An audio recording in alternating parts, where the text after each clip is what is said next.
Asibingelele Mahlabezulu. Igama nguThulana wakwaNkala. Umnapaso nabe kuhle kuthangasa. Umwela sekelona. Uma wela wawela umfula wawuphindelela. Hawu madoda, yithina laba badla ingube ebomvu, cabanga ukuthi inyama. Hawu, intombi engaqome kwaNkala yafana nengaqomile. Yeah. Ya, hayi, siyakubingelela Mayisa. Siyabingelela Nkala. Nawe Ya, lenkosi siyabonga kakhulu. kakhulu. Yeah. Namhlanje ke bakwethu sililethela insizwa ezosinikeza ingxoxo ebaluleke kakhulu esizweni sikaMthwakazi samahlabezulu. Yebo.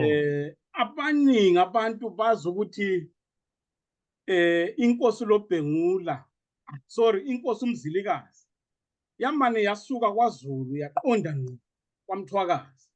Abazi ukuthi kukhona lapho yahlala khona isikhathi eside azanyana anduba idlulele phambili.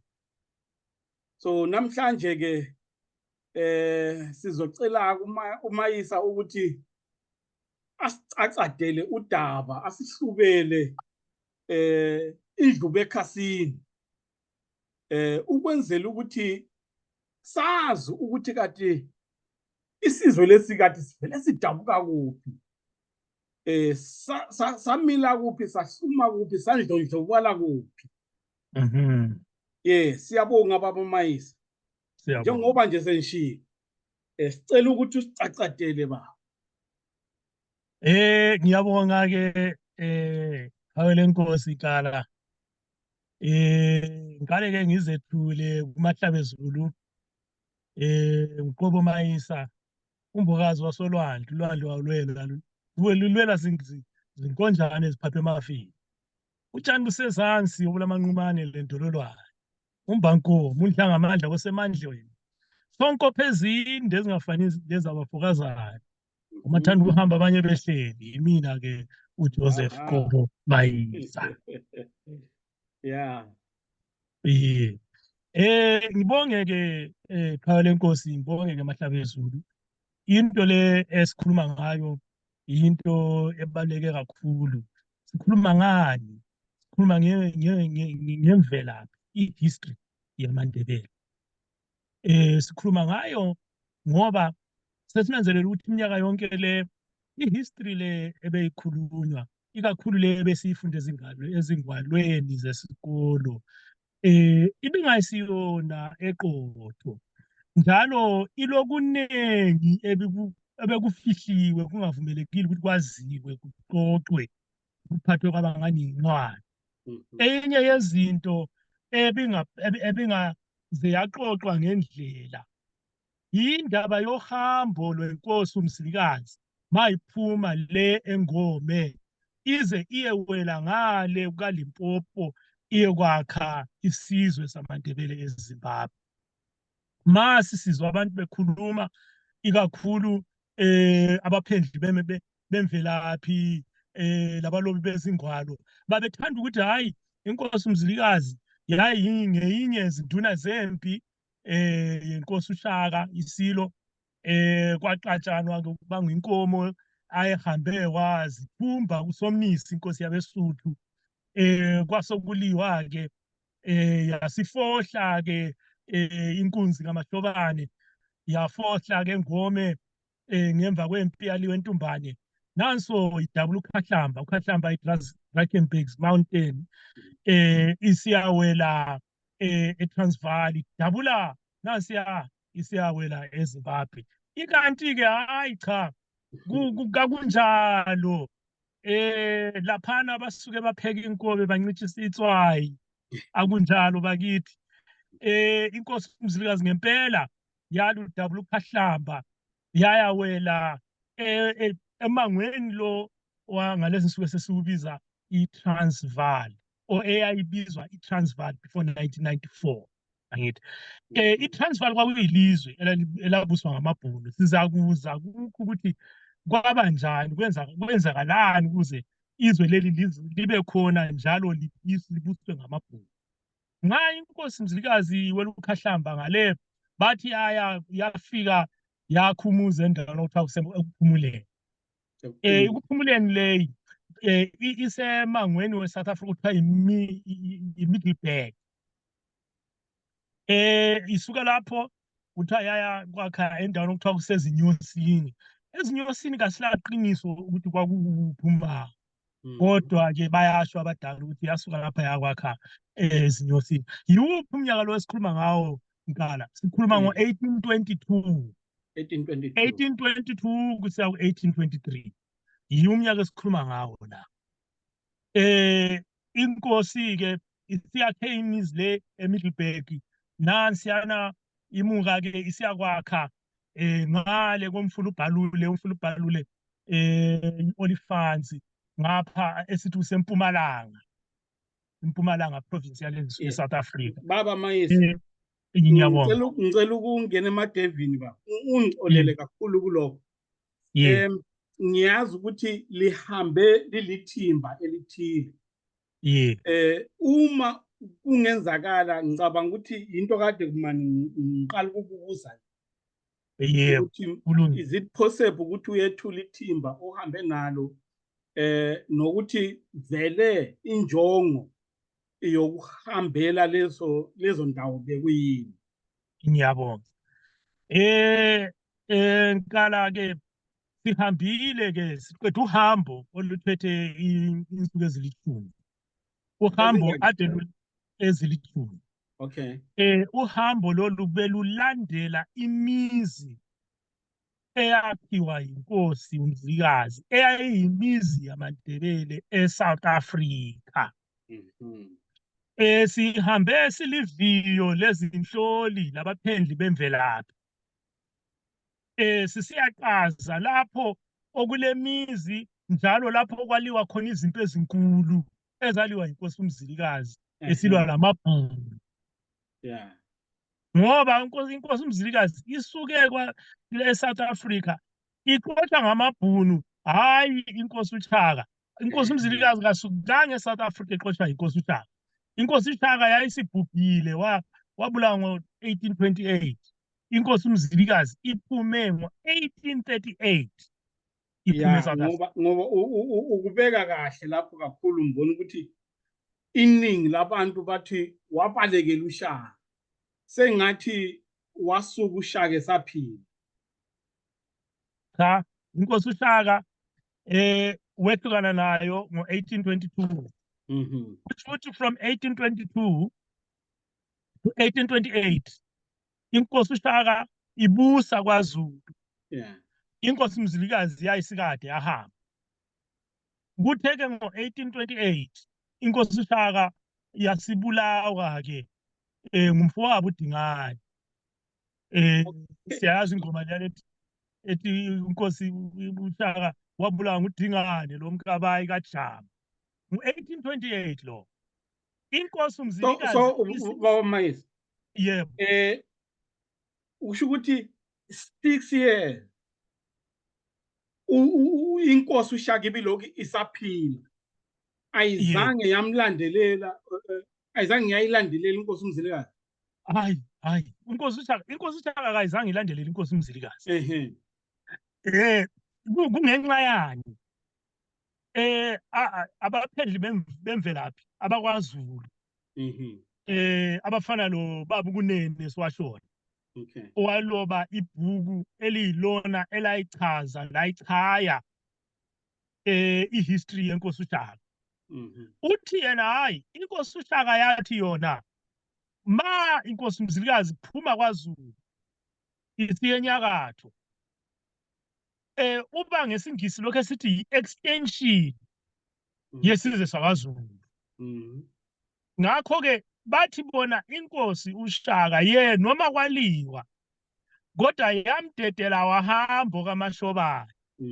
Ayizange yafuna ukuthi ilwe naye eMenqabele angakwazi ukuthi aye enyakatho, ngoba yathi inkosi uShaka mayehamba uqhelisa isizwe sakwaZulu. Lamanje amaNdebele sithi ngamahlabezulu eMahalisburg. Yeah. Yeah. Okay. Hayi usungaqhubeka ke usichazele ngemizi nangezinto ezaliwa la. Yeah, ngiyabonga. Sishilo ukuthi inkosi uMzilikazi yasisakha umuzi ngapha ngasempumalanga bathi kusemangweni weEmelo Mhm. edolobheni leEmelo kulapha kulomuzi awakha nxa esuke ekuphumuleni. Wasesuka ke laphayana weza endaweni lesesibiza namhlanje sithi iGauteng. Gauteng. Yeah. Wakwakha umuzi owenkungwini Mhm. owawuyisigodlo. Iphi leyo nkungwini? IsePitoli lapho kuthiwa yiPretoria namhlanje. Kwakungumuzi wenkungwini. Ah.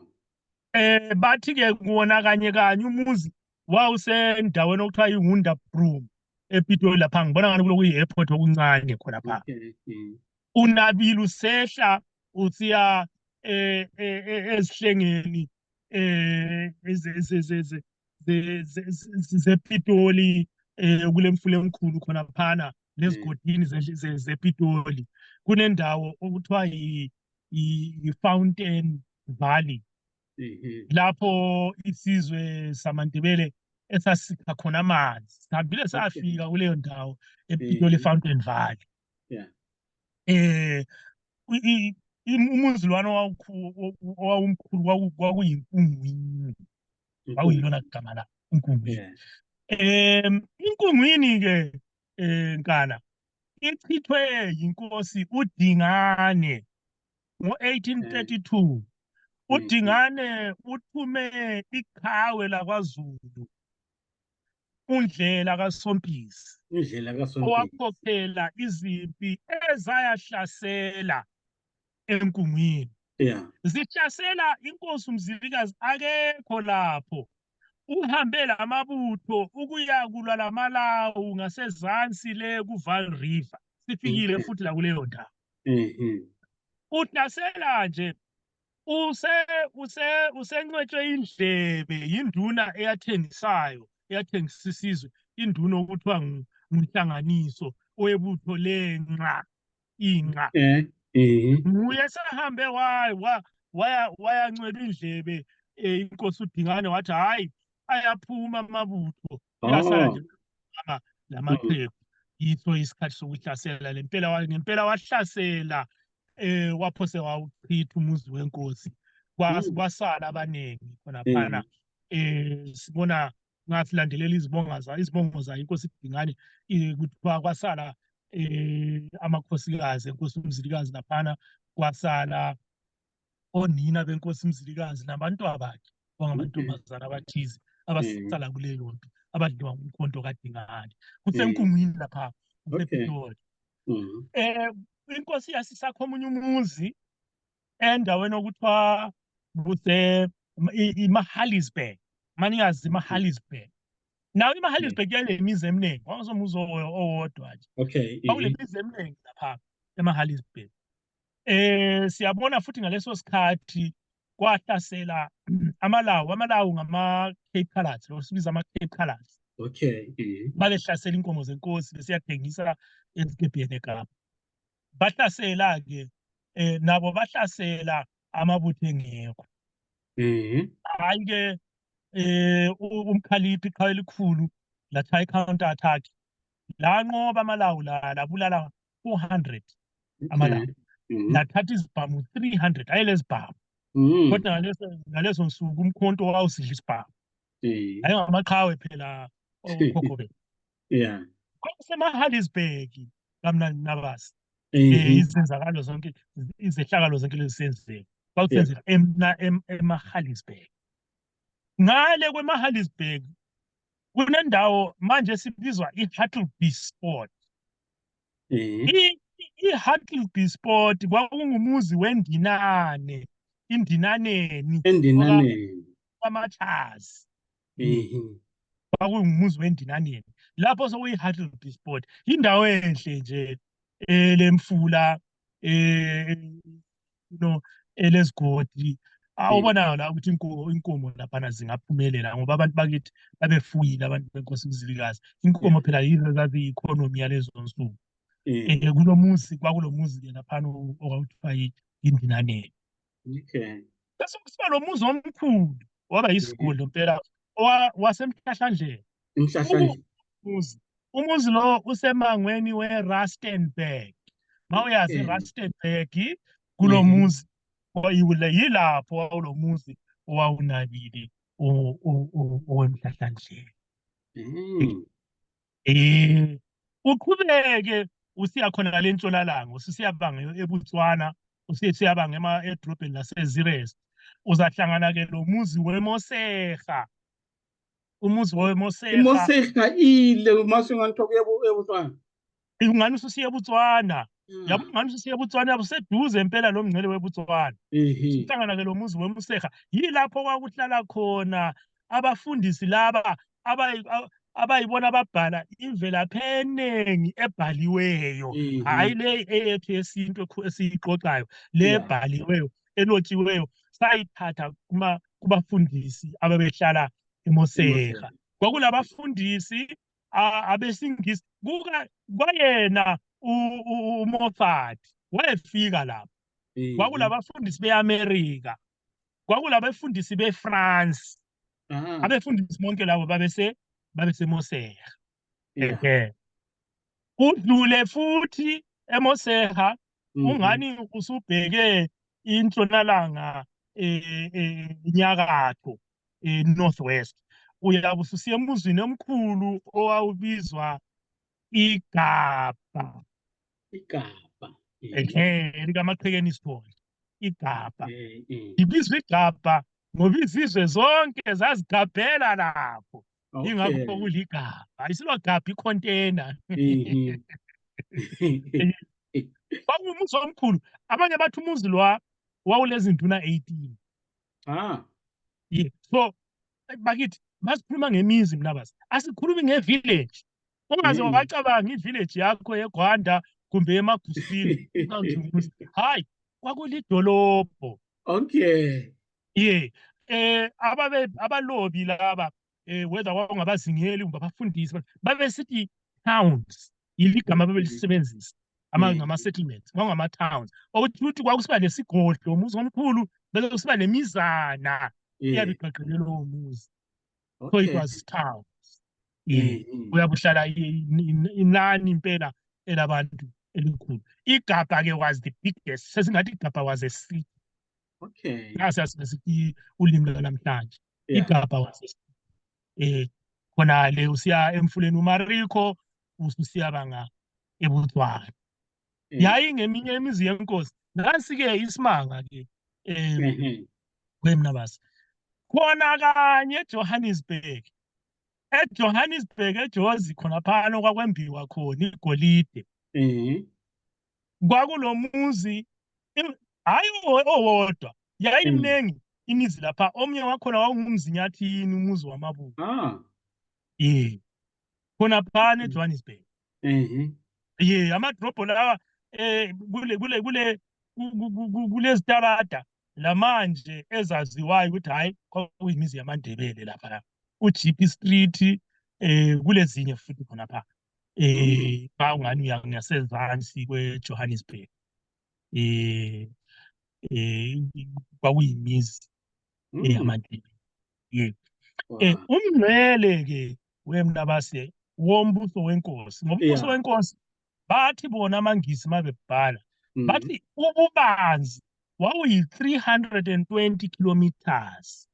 Ububanzi nxa usuka empumalanga usiya entshonalanga. Yibo ububanzi bombuso wenkosi uMzilikazi eTransvaal. Umbuso wakhe yiwo amabhoda akhona imngcele le yiyo eyasetshenziswa ukudala ilizwe leli lamabhunu okuthiwa yiTransvaal. Kwasetshenziswa amabhoda enkosi uMzilikazi. Alright, uma ungakuthatha ngokubumbeka kwama-provinces right now. Ungathi bekukhava maphi ama-provinces or ama-parts ama-provinces? Alright, asiqaleni ngasezansi. ngale komfululikhwa, which is the Vaal River, uyabe usungene eFree State. Free State. Yeah. Udabula usiye Bloemfontein khona. Kwawungumango wenkosi lwa eFree State. Asiye ngapha eMpumalanga. Ngokwayo iMpumalanga province yonke yona leya. Yeah. Yayingumbuso wenkosi. Sikhuphuke siye le entshonalanga eNorthwest. I-province eSouth Africa lokuthiwa Northwest. Yeah. Yayingumbuso wenkosi. In fact, iNorthwest yiyo eyayile mizi eminingi, amadolobha amaningi enkosi uMzilikazi. Bese sisiya ngapha enyakatho iLimpopo. iLimpopo province. Nayo yayingaphansi kwenkosi uMzilikazi. So i-radius yakhe ngesingisi was 320 kilometers. Kwakuyibubanzi. Okay. Yeah. Indawo leyo inkulu akade ibusa hayi ibukeka ibinkulu usho ukuthi ibibanzi Mnabasi. Ibibanzi kulombuso wenkosi uShaka iZululand. Ibibanzi kule umbuso kaMzilikazi Mathebeleland. Ibibanzi kulombuso wenkosi uShaka eZululand. Hey madoda. Wasenzo ngamabhuku. Akabusanga futhi okweminyaka emibili emithathu. From 1822 to 1838. Iminyaka emingaki yona le Mnabasi? 16 years. 38. Yeah. From 1822 to 1838. 16 years. And not still 14. I said, yes. 16 years. A Booth. As the undisputed ruler of Central South Africa. Transvaal, yonke le. Okay. Ukhulume ngenkungwini. Uthe lo muzi wachithwa inkosi uDingane. Yeah. So ngoba ukhulumelana sengathi umama kaMzilikazi namanye amakhosikazi akhe asala la ngomkhonto kaDingane. Asala enkungwini asala enkungwini. Namadoda kungenzakala ukuthi ungaba nama graves or into ezinjalo. Hayi akula ma graves. Eyinye injongo yohambo lwethu lolu olokuya luhambo lokuya bethela izikhonkwane ezoku identify izindawo ukuthi izindawo zaziwe kube ku public consciousness uZulu jikelele nabantu bonke nje bomhlaba wonke nje amagumba amane omhlaba bazi ukuthi hayi kwakuyimizi yenkosi uMzilikazi kwakuyimizi yamaNdebele indawo zonke lezi bekuyiyona njongo yethu le ngomunye umnyaka weMnabasi indawo lezo sizafuqela ukuthi zibe recognized as heritage sites zinanzelelwe zethiwe futhi ukuvikelwa lokunanzelelwa as heritage sites. Kulezo indawo elizihambile zingabe zingaphansi kukabani? Is it under private individuals or ngaphansi kahulumeni? Izindawo lezi ezinye zakhona njenge-Vetco ese-Free State okwaliwa khona lamabhunu ngo-1836 is a private private aleyo kodwa vele ine-museum indawo enhle ngapha khuthaza amahlabezulu ukuthi aluba bayafika bayebona lapho okhokho babo abalele khona abalwa khona impi enkulu besilwa lamabhunu ngo-1836 eVetco. Lezi ezinye indawo zingaphansi kwezinduna ezinye zibe ngaphansi kwamakhansili. Okay. All right. Okay. Hayi, ngiyakuzwa. Ngicela ukuthi nje usicathekele nje kancane ngempi yase Vetkopf. Ngiyabonga. Yeah. I-Vetkopf-ke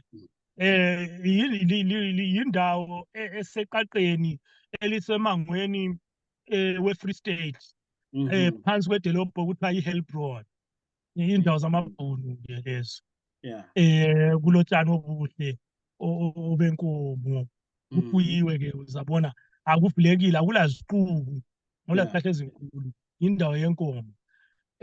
Afika-ke lapho amabhunu la avelaphi? Avela eKapa, Yeah. exotshwa ngamaNgisi.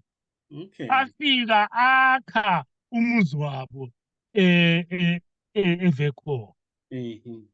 Kanti-ke aseyakhe emangweni wenkosi uMzilikazi. Inkosi uMzilikazi yayingavumeli ukuthi kube lo muntu ofika anyathele umhlabathi wayo angazange adlule ku-immigration. Inkosi uMzilikazi yayilayo i-immigration. Yeah. Ngaleziyana nsuku i-ofisi lakhe le-immigration laliseKurumane. Wathi zonke izihambi kufanele zidlule eKurumane ziyeripota kuMoffat. uMoffat abe sebenguye-ke oletha izwi enkosini ukuthi kulezihambi ezizayo. Yeah. Amabhunu lawa kumbe akazange abekwazi lokho, kumbe hayi sasazi ukuthi kuyini okwaba imbangela yokuthi bahambe nje bayezifaka emangweni wenkosi.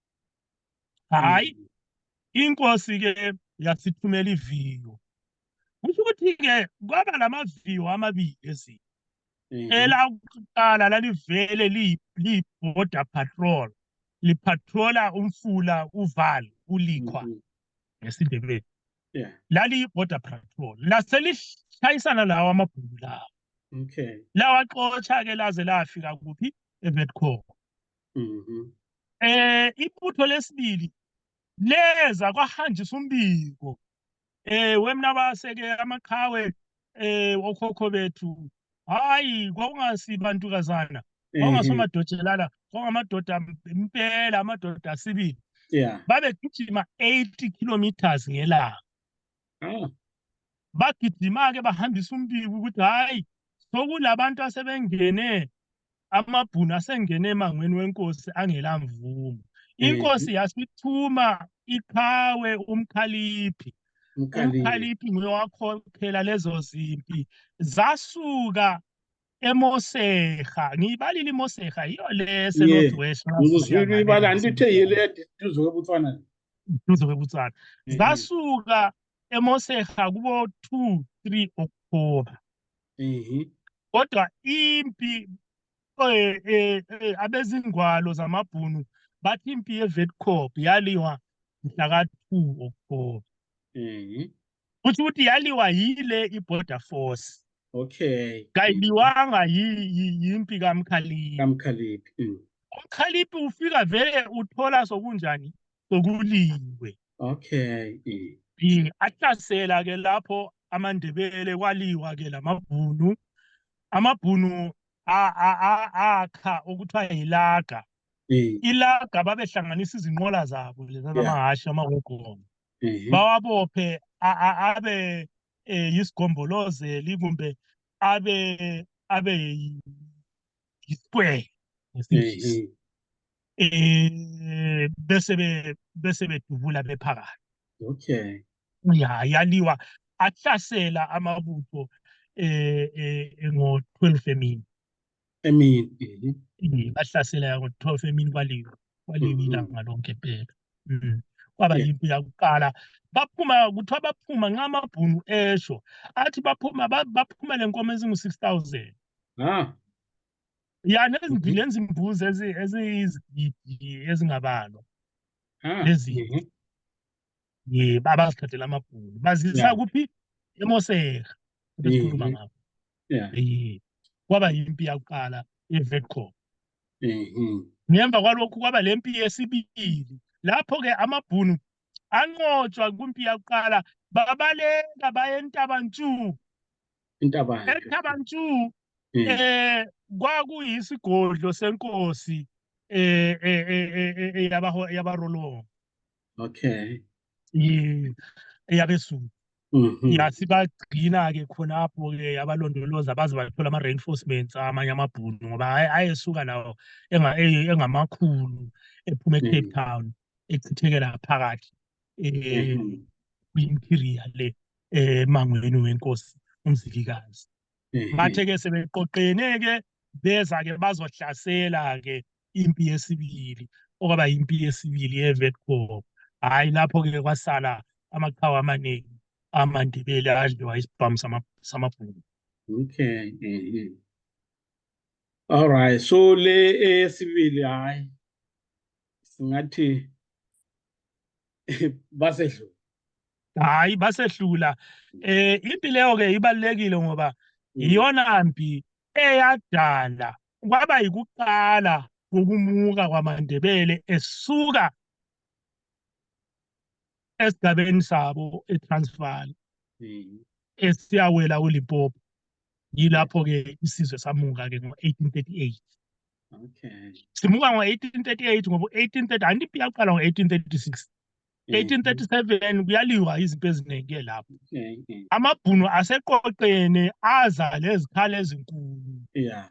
Aza lamakhenoni azalani sokuqoqiwe-ke lapho lezinye izizwe lezi ezamalawi esikhuluma ngazo ezazilokutshontsha inkomo zenkosi. Okay. Lazo zaziphethe izibhamu phela. Lazo lokho ezizikhotha amanxeba ngoba ngishilo ukuthi angithi zanqotshwa ngumkhaliphi lapha. Yeah. Kwabulawa 400 bathethelwa izibhamu 300. Ngakho-ke nabo bafuna ukuphindisela badinga revenge. So sokusenziwa i-alliance. Okay. Wemnabasi. Sokusenziwa i-alliance lapho. I-alliance yamabhunu, i-alliance yamalawu, i-alliance yabesuthu laba nabetswana laba. Abahurutse amarolongo. Yeah. Nezinye izizwe ezazingawujabuleli othulari. Ezazingawujabuleli umbuso wenkosi uMzilikazi. Okay. Ziyehlasela-ke amabutho amaNdebele ngo-1837 kuliwe ziyehlasela eMzinyathini, ngikhulume ngeMzinyathini eJohannesburg, ziyehlasela eNdinaneni, ziyehlasela eMusega, zipine ngeGabheni. IGabheni-ke kwaliwa almost 10 days kuliwe non-stop. Hhayi-ke isizwe ukuthi simuke inkosi ithi hhayi njengoba amabhunu eza ngolaka kangaka kungcono ukuthi sisindise isizwe ngokumuka siye ngale kaLimpopo. Okay. So ngaphandle kwempi yaseVietcong zona zombili akukho ezinye izimpi amahlabezulu abambana isihluthu namabhunu on nezinye izizwe izimpi ezaziwayo. 1837 ziningi izimpi ezaliwayo lamabhunu. Amabhunu ehamba lezizwe njengoba ngichaza ukuthi kwaliwa eMzinyathini, kwaliwa eNdinaneni, kwaliwa eMosega, kwaliwa eGabheni. Igabha lodwa lalwa almost 10 days. I think it was 8 days or so, 9 days. Kuliwa. Ucabange nje ukuthi amabutho enkosi uMzilikazi alwa ngemkhonto esilwa labantu abaphethe izibhamu kodwa kuliwe 10 days. Yeah. Kwakungamaqhawe-ke lawa. Babeyibamba ingonyama ngezandla bayidabu. Yeah.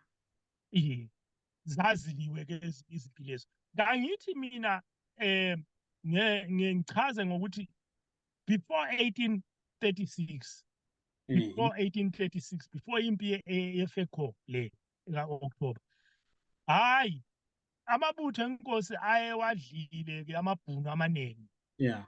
Oluyi-Trichardt, oLydenburg, okubona okwatholakala khona abantwana laba abathathu bamabhunu abakhulele eMandebeleni. Angazi uyayazi indaba yabantwana bamabhunu abathathu. Ngingezwa nje kancane. Babethethwe ngemva kwempi eyadla umndeni wabo khona lapho ku-1834 1835 kuya ku-1836 kungakafikwa ku-Bovet Corps. Ziningi izinto ezaliwa lamabhunu, kodwa amahlabezu la enqoba kuso sonke isikhathi. Izinto zijike ngo-1837 sokusiza i-coalition Okay. sezihlasela-ke zihambisana namabhunu. Okay. Ngiyake ngizwe nje abantu bethi isizwe samaNdebele sasuke eSouth Africa sinabantu abayi-300. Ngingazi ukuthi ungathini ngalokho.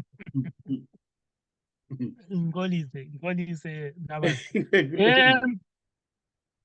Bakithi kufanele siqedisise indaba yokusukuma kwenkosi Mzilikazi suka khona lapho esithi kwaZulu manje ize iye lapho esagcina sihlala khona. Wayevele ebusa isizwe samaNtungwa. Wayengasonduna yebutho kaShaka. Hayi cha, wayeyinkosi yamaNtungwa ephethe ubukhosi obabuthiwe nguyise uMathobane. Kungakho wayevele elabantu abangaphansi kwakhe. Wayelezinduna ezingaphansi kwakhe. I-300 le ekukhulunywa ngayo, awu umuntu nje wavuka, angazi mbe wenathe obamaganu kumbe wenathe obengotsha, wavuka nje wabe lenani wathi hayi kwaphuma 300 abantu. Hayi ke, hayi ngumdlalo lo. Okay. Kwaphuma isizwe samaNtungwa. Silamabutho aso, makwaliwa lo Mpelebele kukhulunywa ngama-regiment. I-regiment nxa sikhangela inani lakhona, i-regiment encane yayisiba lamabutho 500. I-regiment enkulu njengama-regiment ayekhokhelwa ngumkhaliphi ayesiba lamabutho 2000. Kathi manje 300 uyithethephi ka? Kathi omama-ke onakamzilikazi obani abafana babeselisa iy'nkomo nabanye bezizwe phela lamaswathi. Amaswathi la ayekhona ayecatshe phansi komthunzi wenkosi uMzilikazi. Amangwane ayekhona ayecatshe phansi komthunzi. Futhi ake sizibuze ukuthi kathi nxa besithi waphuma kwaZulu labantu abangu-300, yiphi kwaZulu leyo okukhulunywa ngayo?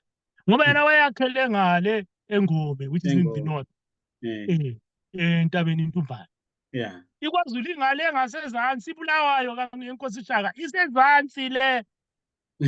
Kanti manje bathini? Yiphi kwaZulu abakhuluma ngayo aphuma kuyo? Ngoba inkosi uMzilikazi ayizange ihlale ngaphansi kwenkosi uShaka.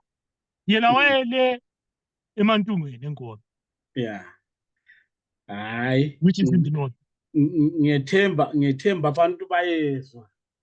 Ngoba leyo yi-propaganda which has been going on for a long time. For a very long time. I-propaganda sibile mpi. Esingeke siyivumele ukuthi iqhubeke ilokhu ikhulunywa. Amelanga iqhubeke impela. Edalela ukwehlisa inkosi. Kathi phela nxa singakukholwa khonokho, kusho ukuthi phela amabutho lawa ayehamba lenkosi uMzilikazi, kusho ukuthi kwakungo-Spider-Man, labo Incredible Hulk, labo Superman. Kanti babengenelisa njani ukuthi bewu-300 kuphela banqobe ama-regiments awempelebele kwenkosi uShaka? Bakwenza njani khonokho? Bakwenza njani ukuthi bengu-300 benqobe isizwe? Izizwe ezingu-5 abazinqobayo ezikaSambane, ezikaNyoka kaMpenyane, lezinye izizwe abazinqobayo ophuthi, babeza banqoba njani beku-300? Ukuthi bengama-superhero. I-fiction leyo, wenkazi. I-fiction leyo. I-fiction impela, i-fiction impela. Okunye masibheka ukuthi mabefuduka sebelubhekisele siyawela uNgulukudela.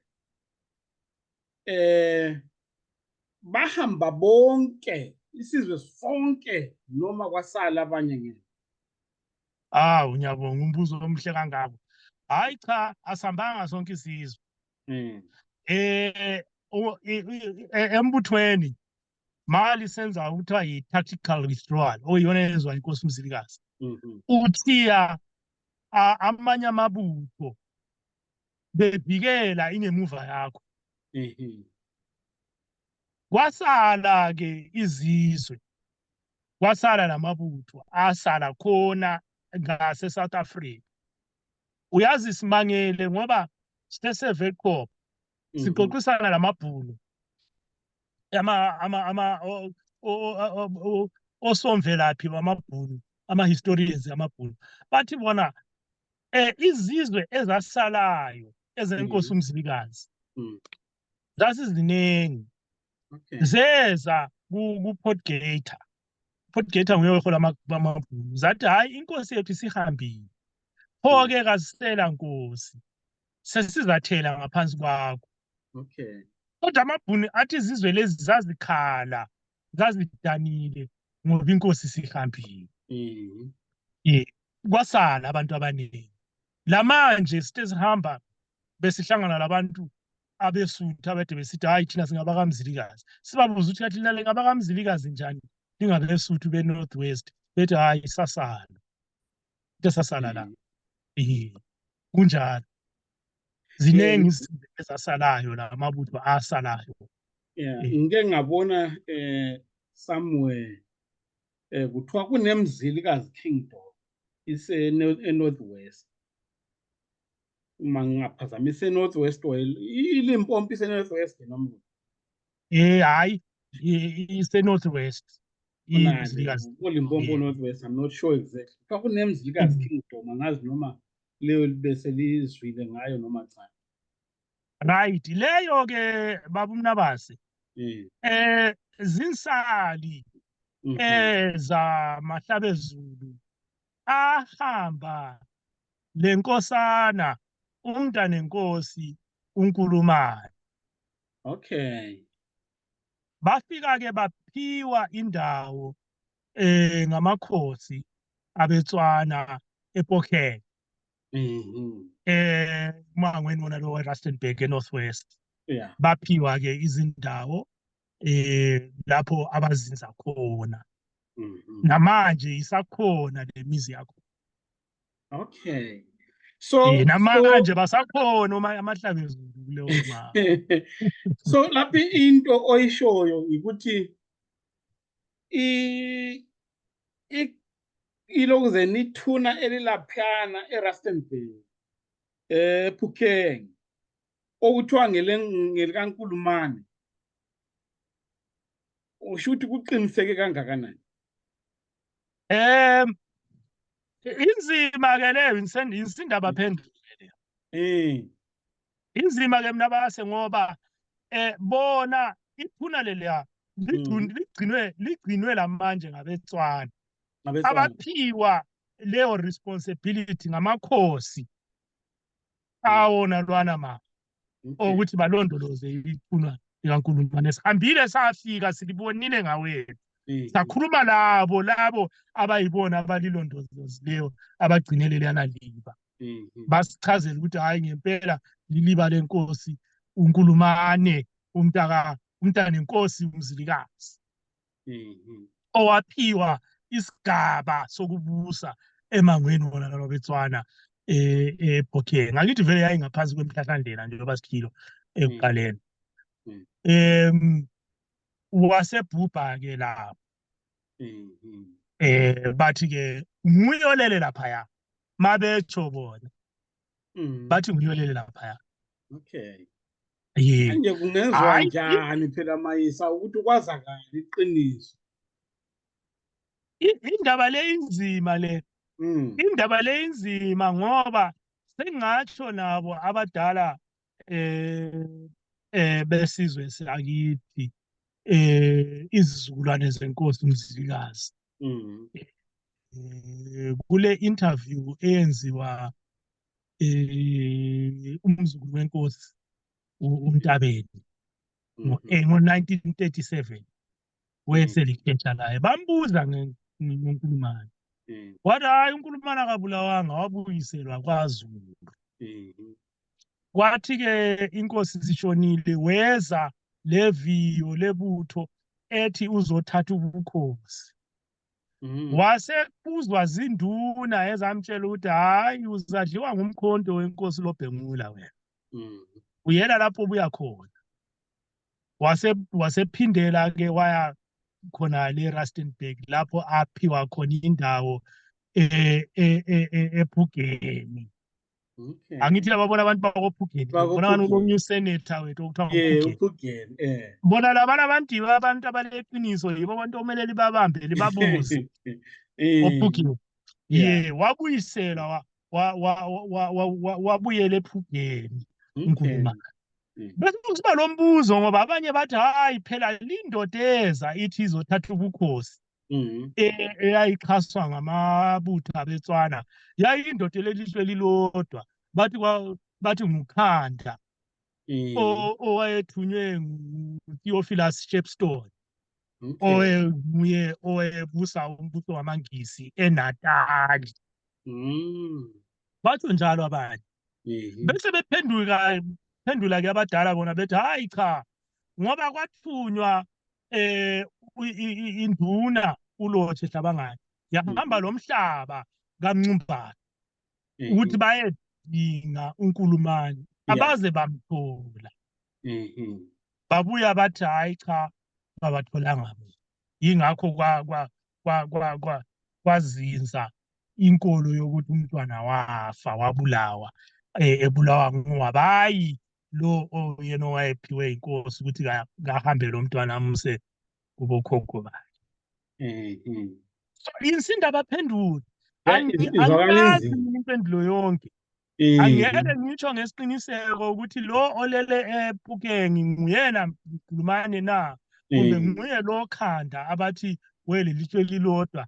Hayi angilaliqiniso. Abantu abaleqiniso yibo bona labaya amaKhumalo namaHlabezulu weRustenburg. Abangatsho bona bachaze imvelaphi yabo ukuthi hayi ke thina sidabuka kuNkulumane sidabuka ngalolu hlobo. Batsho bachaza ukuthi kathi vele kwenzakalani ngoba balayo leyo mvelaphi.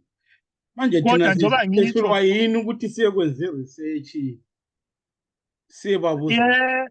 Hayi iyona njongo yohambo lolu lwezihloli. Ukuyaqaza.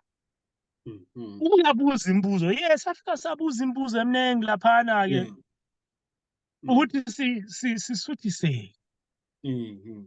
Ukuthi ngubani olele lapha. Konke azange sayithola impendulo zonke besizifuna. Ayizange iphendule yonke imibuzo yethu. Sizaphinda sihlele sibuyele lapha siyebonana nawo amaKhumalo aseRustenburg. Siyebonana lenduna yawona lwana umango. Basichazele bona ngolwazi lwabo ukuthi ngubani olapha. Kodwa ke iliba likhona lile tombstone libhaliwe ukuthi lapha kulele uNkulumane kaMzilikazi waMahlobane. Kubhaliwe kunjalo. Livikelwe ngefensi yensimbi iphuna lakhona. Kulama sign mawusiza emgaqweni kulama sign athi ukuthi kule heritage site. Ithuna likaMzilikazi. Phela bathi uNkulumane Mzilikazi. Bathi uNkulumane Mzilikazi. So heritage site. Heritage site. Maybe it's true. Hayi mina ngokwami impela ngisaphanda weqhawe lenkosi ngisaphanda angikahlangani lazo impande ezizona ezizangikhomba esihlahleni ngisaphanda mhlawumbe sisaphanda njalo sizalithola iqiniso singalithola sizakutsho lathi ukuthi hayi sithole lokho nanti iqiniso lakhona okwamanje sisafanisela ngoba sisaphanda lapha sichaza lokho esikuthole esikufumane kulolu hambo. All right. Asihlabele phambili sesizolugqiba lolu hlelo kodwa ke uma ungasitshela ukuthi uhambo lwenu lolu nalokho elikutholileyo nelisazokuthola libone ngathi kuzosiza ngani going forward. Uhambo lolu luqakatheke ngoba njoba ngichazile ukuthi sifuna ukuthi sibeyazi imbali yamaNdebele, imbali yenkosi uMzilikazi yangempela. Uma singabayazi imbali sizabazazi ukuthi singobani. Sizabazazi ukuthi singakanani. Yeah. Sizabazazi futhi ukuthi size sifike lapho esikhona kwaba yini okwasisusa lapho esasuka khona safika lapho. Ngoba okwamanje abantu bacabanga ukuthi sasuka sibalekela umkhonto wenkosi uShaka okungayisilo iqiniso. Yeah. Iqiniso liyalikhulula isizwe, siyakhululeka isizwe senkosi uma iqiniso lingavela. Isifiso sethu njalo ukuthi imbali le imvelaphi le eyafihlwa isikhathi sonke lesi phela ifihliwe, akula muntu ofuna ukuthi kube leqiniso kukhulunywa iqiniso lokuthi inkosi uMzilikazi yayakhile eTransvaal. Yabusa eTransvaal. Ngenxa yokuthi kuyahlupha babunkana. Kuyahlupha phela ngoba nxa selisithi ukuthi hayi laba besuswa ngesibhamu. Angithi izindaba yakhona. Basuswa ngendlela engayisiyo engafanele. Sokuzaba hlupha ke labo abayibona abahleze endaweni. Ukuthi Ngoba ngelinye ilanga abanikazi bendawo bazakuza abanikazi bendawo bethi hayi phela lasisusa lapha ngesibhamu. Indawo yakithi le. Yingakho ke kwaba convenient all parties ukuthi kufihlwe ukuthi inkosi uMzilikazi yayakhile eSouth Africa. Yayilemizi emkhulu kangaka eSouth Africa njalo yasuswa isibhamu samabhunu.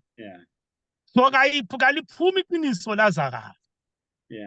Njalo sitshilo ukuthi indawo lezi kazibe recognized as heritage sites. Kazibe recognized as heritage sites. Kwazakala ukuthi kwakuzindawo zenkosi uMzilikazi, kwakuyimizi yamaNdebele. Khathi ngani lapha ungaye UK uyathola ukuthi kulezi ndawo kuthiwa this was a Roman village 2000 years ago. Ama-archaeologists babuya bezophanda bedopha izinto bethi nansi imkhonto yakhona, nanka amahawu abebewasebenzisa, nansi izinto ababezenza, lamathambo okudla ababekudla nanku. Akwenziwe njalo ngemizi yamaNdebele eSouth Africa. Kuchaywe i-research scientific, kwenziwe i-archaeology, zivikelwe indawo leziyana, zimakwe ukuthi lezi ndawo zazingama-settlements amaNdebele, imizi yamaNdebele eSouth Africa. Hayi, kuhle kakhulu. Mhlawumbe nobudlelwano nabantu abasala khona nezizwe vele zazikhona lapho, maybe into engavuselela kakhulu. Ngoba izizwe phela into engimangalisayo ngimasihamba zilokho ziyinanzelela inkosi uMzilikazi, zilokho zibunanzelela ubukhosi benkosi uMzilikazi. From 1838, almost 200 years later, lokho zibunanzelela ubukhosi benkosi uMzilikazi. Akuchitheki lokhuyana.